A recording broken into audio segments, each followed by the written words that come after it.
আসসালামু আলাইকুম।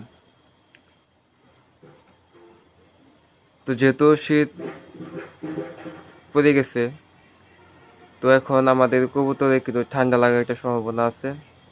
তো কবুতরের যাতে ঠান্ডা না লাগে তার জন্য আমাদের কিছু কাজ করতে হয়।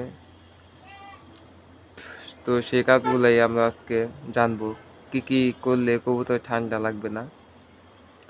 তো ঠান্ডা না লাগার জন্য আমাদের যে কাজটা করতে হবে সেটা হচ্ছে কবুতর যে ঘরটা রয়েছে সেই ঘরে যেন যখন ঠান্ডাটা বেশি পড়ে, যখন কুয়াশা হয়, সে কুয়াশা যেন ঢুকতে না পারে তার জন্য আমাদের কি করতে হবে, কবুতরের ঘরের চারপাশে ঢেকে দিতে হবে যাতে বাতাস প্রবেশ করতে না পারে।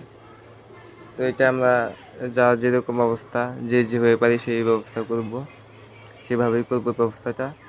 আরেকটা হচ্ছে কবুতরকে সকালবেলা আমরা খাবারের সঙ্গে যাই খাবারই দিন না কেন, খাবারের মেনুতে অবশ্যই সরিষা থাকবে। সরিষা একটি গরম জাতীয় একটা খাবার। তো কবুতর যখন সরিষা খায় তখন তার শরীরে একটা হিট চলে আসে, যাতে যার ফলে কবুতর ঠান্ডা লাগা থেকে একটু বেঁচে থাকে।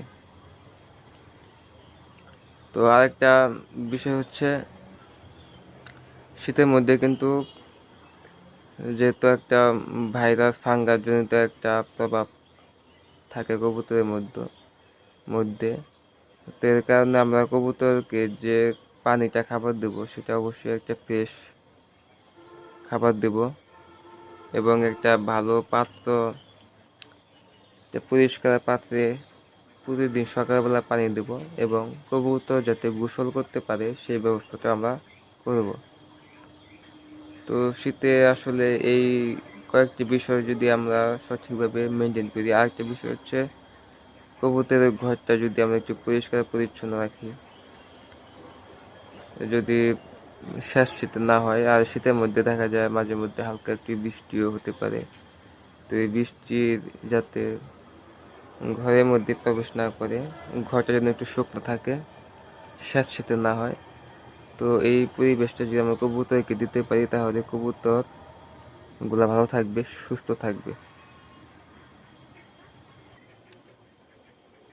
তো দেখতে পাচ্ছেন আমার কবুতরের জন্য একটি পানির পাত্র, এটাতে আমি প্রতিদিন কবুতরকে পানি দেই, এবং